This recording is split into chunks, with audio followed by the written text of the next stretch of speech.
السلام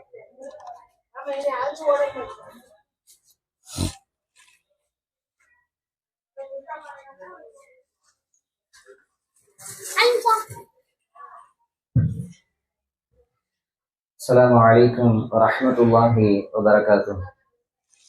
إن الحمد لله وحده الصلاة والسلام على من لا نبي بعده.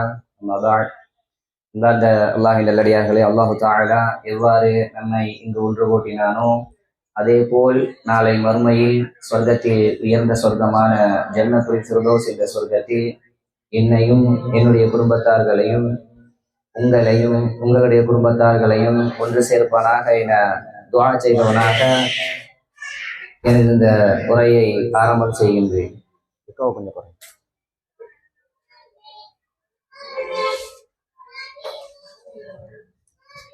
அன்பார்ந்த அல்லாஹின் நல்லடியார்களே, அல்லாஹு தஆலா குர்ஆனில் கூறுகின்றான், இன்ன தீன இன்தல்லாஹில் இஸ்லாம். அல்லாஹ்விடத்தில் அங்கீகரிக்கப்பட்ட ஒரே மார்க்கமாக இஸ்லாம் இருக்கிறது என்று அல்லாஹு தஆலா கூறுகின்றான். அல்லாஹு தஆலா இஸ்லாத்தை தன்னிடத்தில் அங்கீகரிக்கப்பட்ட மார்க்கமாக கூறுவதற்கான காரணம், இந்த இஸ்லாத்தில் தொழுகை, நோன்பு, ஜகாத், ஹஜ் இது போன்ற வணக்க வழிபாடுகள், அல்லாஹுவை வணங்குகின்ற வணக்க வழிபாடுகள் இருப்பதால் மட்டும் அல்லாஹு தஆலா இந்த மார்க்கத்தை தன்னிடத்தில் அங்கீகரிக்கப்பட்ட மார்க்கமாக கூறவில்லை. மாறாக இந்த மார்க்கம் ஒரு மனிதன் அவனுடைய வாழ்க்கைக்கு தேவையான அனைத்து விஷயங்களையும் கற்றுத்தருகிறது. இந்த மார்க்கம் ஒரு மனிதன் அவனுடைய வாழ்க்கையில் அவனுக்கு தேவையான அனைத்து விஷயங்களையும் இந்த மார்க்கம் சொல்லித் தருகிறது. அதில் ஒன்றுதான், நிறைய விஷயங்களை கற்றுத்தரக்கூடிய ஒரு மார்க்கம். அதில் ஒன்றுதான் அண்டை வீட்டார்களுடன் ஒரு முஸ்லிம், ஒரு முஃமின் எவ்வாறு நடந்து கொள்ள வேண்டும் என்பது. அன்பார்ந்த அல்லாஹ்வின் நல்லடியார்களே, சகோதர சகோதரிகளே, அல்லாஹு தஆலாவும் அல்லாஹ்வுடைய தூதரும் அண்டை வீட்டார்களோடு நாம் நடந்து கொள்ளும் முறை பற்றி அதிகமாக நமக்கு உபதேசம் செய்துள்ளார்கள். அண்டை வீட்டாரை பற்றி, அவர்களிடத்தில் எந்த அளவிற்கு நாம் நடந்து கொள்ள வேண்டும், அவர்களிடத்தில் நம்முடைய பழக்க வழக்கங்கள் எப்படி இருக்க வேண்டும், அவர்களுக்கு நம்முடைய உதவி செய்தல் எப்படி இருக்க வேண்டும் என்றெல்லாம் அண்டை வீட்டார்களோடு நம்முடைய தொடர்பு எப்படியெல்லாம் இருக்க வேண்டும் என்பதை குர்ஆனும் ஹதீஸும் தெளிவாக பேசுவதை நம்மால் பார்க்க முடிகிறது. உதாரணமாக சொன்னால், நபி ஸல்லல்லாஹு அலைஹி வஸல்லம் அவர்கள் கூறினார்கள், மன் கான யுமினு பில்லாஹி வல் யௌமில் ஆஹிர் ஃபலா யுவத்தி ஜாரஹு. யார் அல்லாஹுவையும் மறுமை நாளையும் ஈமான் கொண்டுள்ளவராக இருக்கிறாரோ அவர் தன்னுடைய அண்டை வீட்டாருக்கு நோவினை கொடுக்க வேண்டாம் என்று. அண்டை வீட்டாருக்கு நோவினை கொடுக்க வேண்டாம். அன்பார்ந்த அல்லாஹ்வின் நல்லடியார்களே, கொஞ்சம் சிந்திச்சு பாருங்க. பக்கத்து வீட்டுக்காரர்களோடு நாம் எப்படி நடந்து கொள்கின்றோம் என்பதை வைத்துத்தான் என்னுடைய ஈமான் என்பது யாரோடு? என்னுடைய பக்கத்து வீட்டுக்காரர்களோடு என்னுடைய நடவடிக்கை எப்படி. நம்ம ஊர்ல உள்ள பழக்கங்களை சொன்னோம்னா, பக்கத்து வீட்டுக்காரங்களோட தான் இருக்கிறதுலயே மிகப்பெரிய சண்டையும் பிரச்சனையும் நடந்துட்டு இருக்கும். எங்க இருந்து? வீட்டு வாசல்ல தண்ணி ஓடுறதுல இருந்து எல்லா பிரச்சனையும் அங்கதான் நடந்துட்டு இருக்கும். பக்கத்து வீட்டுக்காரவங்களுக்கு இடையூறு கொடுக்கறது உங்களுக்கு ஒரு பெரிய விஷயமாவே தெரியாது. இது அவங்களுக்கு கஷ்டமா இருக்குமே, அவங்களுக்கு இது சிரமமா இருக்குமே, இது அவங்களுக்கு கஷ்டத்தை ஏற்படுத்துமே, அந்த சிந்தனை எல்லாம் நம்மளுக்கு கிடையாது. அதை பத்தி யோசிக்கிறது கிடையாது. அவங்களுக்கு கஷ்டம் வந்தா எனக்கு என்ன, அவங்களுக்கு நோவினை தந்தா எனக்கு என்ன. யார் பக்கத்து வீட்டுக்காரர்களுக்கு நோவினை கொடுக்கிறார்களோ அவர்கள் அல்லாஹ்வையும் மறுமை நாளையும் சரியான முறையில் ஈமான் கொள்ளவில்லை என்று அல்லாஹ்வுடைய தூதர் கூறுகிறார்கள். அதே போல அல்லாஹ்வுடைய தூதர் இடத்தில் சஹாபாக்கள் கேட்கிறாங்க, ஒரு பெண்மணி, நல்லா கேட்டுக்கிறங்க, ஒரு பெண்மணி நல்ல முறையில் தொழுகிறார்கள், அதிகமாக நோன்பு வைக்கிறார்கள், அதிகமாக தான தர்மங்கள் செய்கிறார்கள். இஸ்லாத்துல இருக்கக்கூடிய அடிப்படையான 3 சிறந்த மார்க்க கடமைகள், சரிங்களா? அதிகமாக தொழுகிறாங்க. அதிகமாக கடமையான தொழுகைகள் மட்டுமல்ல, சுன்னத்தான தொழுகைகள், நஃபிலான தொழுகைகள் எல்லாம் அவங்கள்ட்ட இருக்கு. அதிகமாக நோன்பு வைக்கிறார்கள். கடமையான நோன்பு மட்டுமல்ல, சுன்னத்தான அதிகமான நோன்புகள் வைக்கிறாங்க, தான தர்மங்கள் செய்கிறார்கள். ஆனா என்ன ஒண்ணு பண்றாங்க? அண்டை வீட்டாருக்கு நோவினை கொடுக்கிறார்கள்.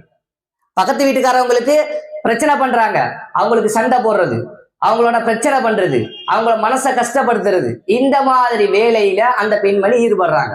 இவளுடைய நிலைப்பாடு என்ன? கால இயஃபின்னார், அவள் நரகவாதி. முடிஞ்சிருச்சு.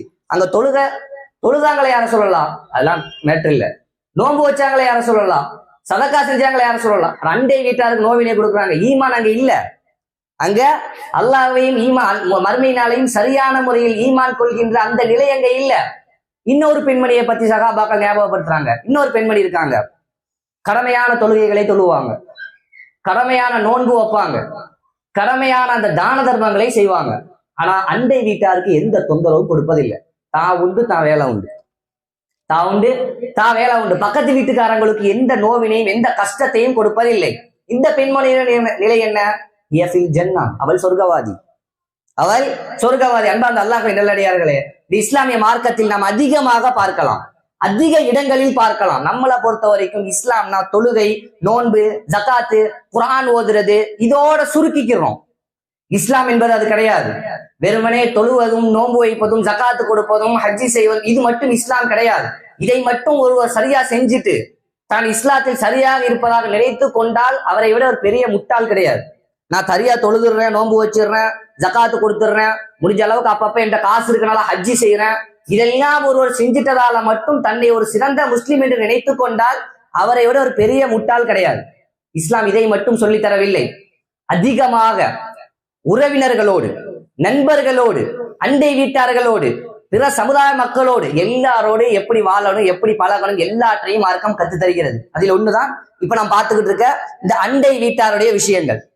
இவ்வளவு ஏன், ஒருமுறை நபி ஸல்லல்லாஹு அலைஹி வஸல்லம் கூறினாங்க, மாசால ஜிப்ரீல் யூசுனி, எனக்கு ஜிப்ரீல் அலைஹிஸ்ஸலாம் அவர்கள் வசியத்து செஞ்சுக்கிட்டே இருக்காங்க, உபதேசம் செஞ்சுக்கிட்டே இருக்காங்க. எந்த அளவுக்குன்னா பில் ஜார், யாரை பத்தி? அண்டை வீட்டார்களை பத்தி, பக்கத்து வீட்டார்களை பத்தி, பக்கத்து வீட்டுக்காரங்களை பத்தி ஜிப்ரீல் அலைஹிஸ்ஸலாம் நபி ஸல்லல்லாஹு அலைஹி வஸல்லம் அவர்களுக்கு சொல்லிக்கிட்டே இருக்காங்க.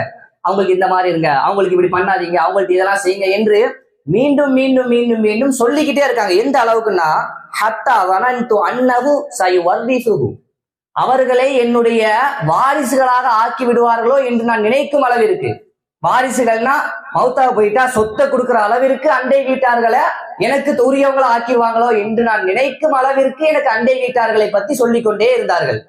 பக்கத்து வீட்டுக்காரர், அதாவது வாரிசுனா யாருக்கு போகும் சொத்து? நம்ம சொத்து பிள்ளைகளுக்கு, மனைவி பிள்ளைகளுக்கு போகும், பெற்றோர்களுக்கு போகும், கூட பிறந்தவங்களுக்கு போகும். இந்த மாதிரி நம்முடைய உறவினர்களுக்கு தான் நம்முடைய சொத்து போகும். இந்த சொத்தை, நம்முடைய பொருளாதாரத்தை அவர்களுக்கு கொடுக்கும் அளவிற்கு நாம் மௌத்தா போனா என்னுடைய பொருளாதாரத்தில் ஒரு பங்கை பக்கத்து வீட்டுக்காரங்களுக்கு கொஞ்சம் யோசிச்சு பாருங்க.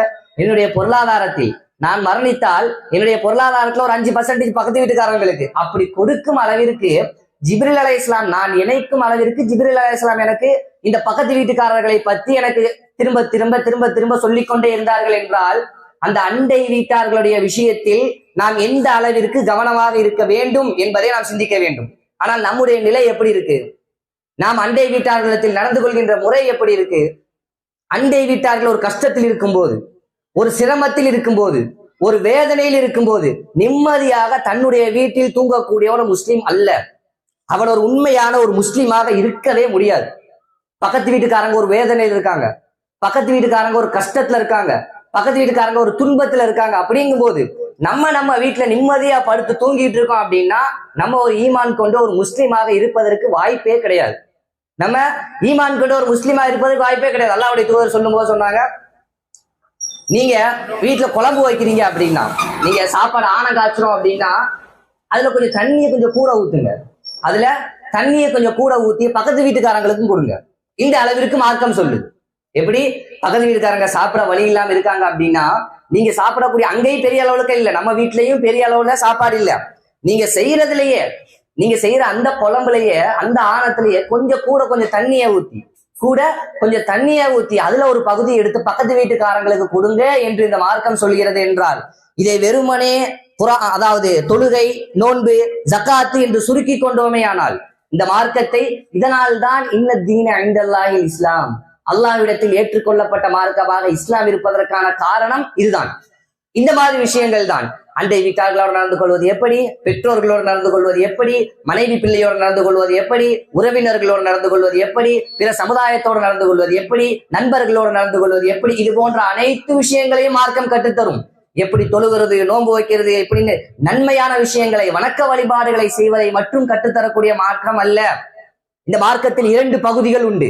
இந்த மார்க்கத்தில் 2 பகுதிகள் ஒன்று வணக்க வழிபாடுகள் தொடர்பான விஷயங்கள், எப்படி தொழுவணும், எப்படி நோன்பு வைக்கணும், இப்படின்னு வணக்க வழிபாடு தொடர்பான விஷயங்கள் ஒரு பகுதி.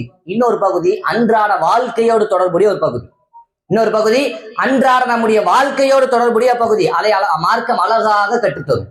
எப்பப்ப எப்படி எப்படி இருக்கணும், எவ்வளவு விஷயங்களை அவ்வளவையும் மார்க்கம் கற்றுத்தரும். வாழ்க்கைக்கு தேவையான அனைத்து விஷயங்களையும் இந்த இஸ்லாமிய மார்க்கம் கற்றுத்தரும். அவன் காலையில எந்திரிக்கிறதுல இருந்து எப்படி சுத்தமா இருக்கணும், எப்படி சாப்பிடணும், எப்படி கை கழுவணும், எப்படி எல்லா விஷயங்களையும் மார்க்கம் சொல்லித்தரும். எல்லா விஷயங்களையும் மார்க்கம் சொல்லித்தரும். இஸ்லாம் சொல்லித்தராமல் விட்ட எந்த ஒரு விஷயத்தையும் பார்க்க முடியாது. எந்த அளவிற்கு டாய்லெட் போயிட்டு வந்தா எப்படி சுத்தம் செய்யணுங்கிற அளவிற்கு, டாய்லெட் போனா எப்படி சுத்தம் செய்யணுங்கிற அளவிற்கு மார்க்கம் நமக்கு கத்து தருகிறது. ஆனால் நாம் இந்த இஸ்லாமிய மார்க்கத்தை சுருக்கி கொண்டோம். நாம் இந்த இஸ்லாமிய மார்க்கத்தை சுருக்கி கொண்டோம். இன்னும் உண்மையாக சொல்ல போனா இந்த தொழுகை, நோன்பு, இந்த மாதிரி வணக்க வழிபாடுகள் கூட செய்வது இலகு. அதை கூட சரியா கரை பிடிச்சு செஞ்சுறது இலகு. ஆனால் பக்கத்து வீட்டுக்காரங்களோட நல்ல முறையில் நடந்துக்கணும், அவங்களோட நல்ல முறையில பேசி பழகணும், உறவினர்களோடு நல்ல முறையில் நடந்துக்கணும். இதையெல்லாம் செய்யறது கொஞ்சம் கஷ்டம், இதையெல்லாம் பேணுவது கொஞ்சம் கஷ்டம். அதனாலதான் நம்ம இதை விட்டு கொஞ்சம் தூரமா இருக்கிறது. ஏன்? பக்கத்து வீட்டுக்காரங்களோட நல்ல முறையில இருக்கணும், அவங்களுக்கு எந்த விஷயத்தையும் நம்ம செஞ்சு கொடுக்கணும், அவங்க ஒரு கஷ்டத்துல இருக்கிறது போது நம்ம போய் நிக்கணும். இதெல்லாம் கொஞ்சம் கஷ்டம். இதுக்கெல்லாம் என்ன வேணும்? அதனாலதான் அல்லாஹ்வுடைய தூதர் சொன்னாங்க, மறுமை நாளை அல்லாஹ்வை ஈமான் கொண்டு ஒருவர் தான் அதுல சரியா இருப்பாங்க. அல்லாஹ்வை ஈமான் கொண்டு ஒருவர், இதை நான் அல்லாஹ்வுக்காக செய்யறேன், என்னுடைய மறுமைக்காக செய்யறேன் என்கின்ற எண்ணம் வரும். அவங்க போவாங்க, புள்ள கீழே இறங்கி வரும், அவங்க போவாங்க, அவங்கள அதை போய் பார்ப்பாங்க. அந்த பிள்ளை அவங்க எனக்கு பெருசா எதுவும் செய்யாட்டாலும், பக்கத்து வீட்டுக்காரங்க எனக்கு பெருசா எதுவும் செய்யாட்டாலும், அல்லாஹ்வுடைய தூதர் பக்கத்து வீட்டுக்காரங்களை பார்க்கணும் என்று சொல்லியிருக்காங்களே, அதுக்காக நான் போய் பார்க்கிறேன். அதுக்காக அவங்க ஒரு கஷ்டத்துல இருக்காங்களா, நான் போய் என்னால முடிஞ்ச உதவிகள் நான் செய்யறேன். அதுக்காக அவங்க ஒரு சிரமத்துல இருக்காங்களா, நான் போய் என்னால ஆக முடிஞ்சதை நான் பண்றேன் என்ற ஒரு எண்ணத்துக்கு யார் வருவா? அல்லாஹ்வின் மீதும் மறுமை நாள் மீதும் ஒரு சரியான ஈமான் உள்ள ஒரு மனிதரால் தான் அது வர முடியும். அது இல்லாம தொழலாம், அவர்கள் தொழலாம், நோன்பு வைக்கலாம், ஜகாத்து கொடுக்கலாம், ஹஜ்ஜி செய்யலாம். ஆனால் இந்த மாதிரி விஷயங்களை செய்வதற்கு ஏன் தெரியுமா? இப்ப தொழுவுறது, நோன்பு வைக்கிறது, இதெல்லாம் வெறுமனே நம்மளோடு முடிஞ்சு வர்ற விஷயம். நமக்கும் அல்லாஹ்வுக்கு மட்டும்தான். அதை எனக்கு செய்யறது இலகுதான், அதை எனக்கு உலமாற அதை எனக்கு செய்வது இலகுதான். ஏன்னா நான் மட்டும்தான் அதுல பங்கு பெற போறேன். ஆனால் இப்படி அண்டை வீட்டார்களுக்கு அவர்களோடு நான் நல்ல முறையில் நடந்துக்கணும், அவர்களை நான் சங்கை செய்யணும், அவர்களுக்கு நான் எல்லாத்தையும் பண்ணி கொடுக்கணும். அப்படிங்கும் போது என்னுடைய அந்த எப்படி சொல்றது, என்னுடைய பெருமையிலிருந்து நான் இறங்கி வரணும், என்னுடைய கர்வத்தை நான் விட்டு கொடுத்துட்டு வரணும், என்னைய பெருசா நினைச்சுக்கிட்டு இருக்க என்னுடைய அந்த தன்மையை, என்னுடைய தகுதியை நான் விட்டு இறங்கி வந்து நான் பக்கத்து வீட்டுக்காரங்கள்ட்ட போகணும். ஏன்? பக்கத்து வீட்டுக்காரங்களை பணக்காரங்களும் இருப்பாங்க, ஏழைகள் இருப்பாங்க. அவர்களுக்கு நான் நல்ல முறையில் அவங்கள்ட்ட போய் நின்று, நீங்க சாப்பிட்டீங்களா, உங்களுக்கு ஏதாவது தேவை இருக்கா, உங்களுக்கு உதவி ஏதாவது தேவை இருக்கா என்று கேட்டு நான் செய்யணும்னா, அதுக்கு நான் என்னுடைய கர்வத்திலிருந்து, என்னுடைய பெருமையிலிருந்து, என்னுடைய அந்த தகுதியிலிருந்து நான் கொஞ்சம் இறங்கி வரணும். ஆனா தொழுவுறதுக்கு அது தேவையில்லை, நோன்பு வைக்கிறதுக்கு அது தேவையில்லை, ஜகாத்து கொடுக்கறதுக்கு அது தேவையில்லை. அது எனக்கும் அல்லாஹ்வுக்கும் ஒரு எது, அதை நான் செஞ்சுட்டு போயிடுவேன். அது எனக்கு பெரிய விஷயம் அல்ல. ஆனால் இந்த மாதிரி விஷயங்களில் எனக்கு ஒரு பெரிய அளவுக்கு பேணுதல் வேணும், எனக்கு மன கட்டுப்பாடு வேணும். நாளைக்கு மறுமையோடு யார் அதிக தொடர்புல இருக்காங்களோ, மறுமை வெற்றி யாருக்கு பெரிதாக தெரியுமோ அவர்களுக்கு தான் இந்த மாதிரி விஷயங்கள் இலகுவா இருக்கும். இந்த மாதிரி அண்டை வீட்டார்களோடு நடந்து கொள்வது, உறவினர்களோடு சரியாக நடந்து கொள்வது, இதெல்லாம் யாருக்கு இலகுவாக இருக்கும் என்றால், மறுமை வெற்றி யாருக்கு பெருசாக தெரியுமோ, நாளைக்கு மறுமை வாழ்க்கையில நான் நல்லா இருக்கணும், நாளைக்கு மறுமையில நான் வெற்றி அடையணும் என்ற எண்ணம் யாருக்கு உள்ளத்தில் பெருசாக இருக்குமோ அவர்களுக்கு இந்த விஷயங்கள் இலகுவா இருக்கும். ஒருவேளை அந்த அண்டை வீட்டார்கள் நம்மை சரியான முறையில் கவனிக்காவிட்டாலும், நம்மை சரியான முறையில் மதிக்காவிட்டாலும், நம்ம அவங்கள்ட்ட கரெக்டா இருப்போம், எப்ப? மறுமையுடைய சிந்தனை எங்களிடத்தில் சரியாக இருந்தால். ஆகவே அன்பார்ந்த சகோதர சகோதரிகளே, நம்மால் முடிந்த அளவிற்கு அண்டை வீட்டார்களுக்கு உதவி செய்வது, அவர்களை பார்த்துக் கொள்வது, அதெல்லாம் ரெண்டாவது. முதல் விஷயம், அவர்களுக்கு முடிஞ்ச அளவுக்கு நம்மால் எந்த ஒரு கஷ்டத்தையும் கொடுக்காம இருங்க, அவர்களுக்கு எந்த ஒரு கஷ்டத்தையும் கொடுக்காம இருங்க. என்னால அவங்களுக்கு எந்த ஒரு கஷ்டமும் வந்துடக்கூடாது, என்னால அவங்களுக்கு எந்த ஒரு சிரமமும் வந்துடக்கூடாது, என்னால அவர்கள் முகம் சுளிக்கக்கூடிய ஒரு இடத்திற்கு நான் அவங்களை கொண்டு போயிடக்கூடாது என்ற ஒரு எண்ணத்தை முதல்ல கொண்டு வரணும். அந்த விஷயத்துல முதல்ல உறுதியாக, என்னால அவங்க எந்த ஒரு வேதனையும் அனுபவிக்க கூடாது, மனதால சின்னதாகவோ பெரியதாகவோ, என்னால எந்த ஒரு கஷ்டத்தையும் அவர்கள் அனுபவிக்க கூடாது என்ற இடத்திற்கு முதலில் நாம் வர வேண்டும். அதற்கு அடுத்தபடியாக அவர்களுக்கு உதவி செய்வது. அவர்கள் பக்கத்து வீட்டுக்காரங்க ஒருவேளை ஏழையா இருக்கலாம், பக்கத்து வீட்டுக்காரர்கள் ஒருவேளை ஏழையா இருக்கலாம், நம்ம கொஞ்சம் பணக்காரர்களா இருக்கலாம், நம்மளுக்கு அல்லாஹ் தஆலா பொருளாதாரத்தை தந்திருக்கலாம். அவர்களுக்கு பொருளாதார ரீதியாக ஏதாவது உதவி செய்ய முடிஞ்சா அந்த உதவிகளே செய்யலாம். நமக்கு அல்லாஹ் தஆலா பொருளாதாரத்தை தந்திருப்பது அது என்னுடைய பணம் அல்ல. நம்மளுக்கு பொருளாதாரத்தை அல்லாஹ் தஆலா தந்து நம்முடைய அண்டை வீட்டாரில் ஒரு ஏழையை அல்லாஹ் தஆலா ஆக்கி இருக்கின்றார் என்றால் அவர்களுக்கும் சேர்த்துத்தான் எனக்கு அந்த பொருளாதாரத்தை அல்லாஹ் தஆலா தந்திருக்கான். அந்த பக்கத்து வீட்டுக்காரங்களுக்கும் சேர்த்துதான் அல்லாஹ் தஆலா எனக்கு அந்த பொருளாதாரத்தை தந்திருக்கான். அவங்களுக்கு ஏதாவது ஒரு கஷ்டத்துல இருக்கும்போது நான் போய் என்கிட்ட இருக்கக்கூடிய பணத்தை கொடுக்காம என்கிட்ட மூடி வீராக்குள்ள வச்சிருக்கேன்னா எனக்கு எங்க ஈமான் இருக்கு? நான் எங்க அல்லாஹ்வையும் மறுமை நாளையும் ஈமான் கொண்டிருக்கேன்? அவர்களுக்கு ஒரு தேவை இருக்கு, அவர்களுக்கு பிள்ளை படிப்புக்கு ஒரு தேவை இருக்கு, அவர்கள் வீட்டுல இருக்க கொமருக்கு ஒரு கல்யாணத்துக்கு ஒரு தேவை இருக்கு, அவர்கள் வீட்டுல இருக்க வயதானவங்களுக்கு ஒரு ஆபரேஷனுக்கு ஒரு தேவை இருக்கு. அந்த தேவைகளுக்கு இருக்கும்போது நான் ஒரு 1000 ரூபாய் கொடுக்குறேன். இது என்ன? இது என்கிட்ட வீட்டுல அவ்வளவு காசு இருக்கு, அதாவது பொருளாதாரம் படைத்தவர்களே சொல்றேன். வீட்டுல என்கிட்ட அவ்வளவு பொருளாதாரம் இருக்கு, ஆனா அதைதான் என்னுடைய உள்ள மூடி வச்சுக்கிட்டு அவர்களுக்கு அப்படியா தேவை இருக்கா, இந்தாங்க 1000 ரூபாய். இது என்ன? இதா அவங்களுக்கு என்ன ப்ரோ? இந்த 1000 ரூபாயில அந்த பிள்ளை படிப்புக்கு இந்த 1000 ரூபாய் வச்சு அவங்க என்ன செய்வாங்க? அந்த குமருடைய கல்யாணத்துக்கு இந்த 1000 ரூபாய் வச்சு அவங்க என்ன செய்வாங்க? அந்த தாயுடைய ஆபரேஷனுக்கு இந்த 1000 ரூபாய் வச்சு அவங்க என்ன செய்வாங்க? நம்மளால எந்த அளவுக்கு அதிகமாக முடியுமோ அந்த அளவுக்கு நம்மளுக்கு அல்லாஹ் தஆலா பொருளாதாரம் தந்திருக்கான். இருக்கிறது எல்லாம் அவங்கள்ட்ட கொண்டு போய் கொடுத்துருங்கன்னு நான் சொல்லல. ஒரு முடிஞ்ச அளவுக்கு என்னுடைய ஒரு பங்கு. நம்ம வீட்டுல ஒரு ஆளுக்கு எப்படி ஒரு கஷ்டம் ஏற்பட்டிருந்தா நம்ம எவ்வளவு கொடுப்போம், அந்த மாதிரி அந்த அளவுக்கு இல்லாட்டாலும் ஓரளவுக்கு, அதாவது நீங்க சும்மா கொடுக்க வேணாம், நல்லா தெரிஞ்சுக்கணும். இதெல்லாம் நம்ம கொடுக்கறதால சும்மா ஒண்ணும் கொடுக்கல, எல்லாம் ஒரு எப்படி சொல்றது சுயநலம் தான். எல்லாமே சுயநலம் தான். என்ன சுயநலம்? நாளைக்கு மறுமையில எல்லாம் நன்மையா கிடைக்க போகுது. அந்த சுயநலம் தான். இங்க யாரும் இங்க அவங்களுக்காக ஒண்ணு நீங்க கொடுத்தல, நீங்க கொடுக்கறது எல்லாமே உங்களுக்காக தான். நம்ம எவ்வளவு கொடுத்தாலும் அது எல்லாமே நமக்காக தான். அது எல்லாத்தையும் நாளை மறுமையில் பன்மடங்காக திரும்ப பெறப்போகிறோம் என்ற சிந்தனையோடு கொடுத்தோம்னா அல்லாஹ் தஆலா நாம் எவ்வளவு எதிர்பார்த்தோமோ அதை விட அதிகமாக நன்மைகளாக தருவான் என்பதை சிந்திக்க வேண்டும். ஆகவே அன்பார்ந்த அல்லாஹ் நல்லடியார்களே, பேசியது பெரியதல்ல, கேட்டது பெரிதல்ல. கேட்ட விஷயங்களை வாழ்க்கையில் அமல் செய்வதற்கு அல்லாஹ் தஆலா நம் அனைவருக்கும் தௌஃபீக் செய்வானாக. வ ஆகிரு தஅவானா அல்ஹம்துலில்லாஹி ரப்பில் ஆலமீன். அஸ்ஸலாமு அலைக்கும் வரஹ்மத்துல்லாஹி வபரகாத்துஹு.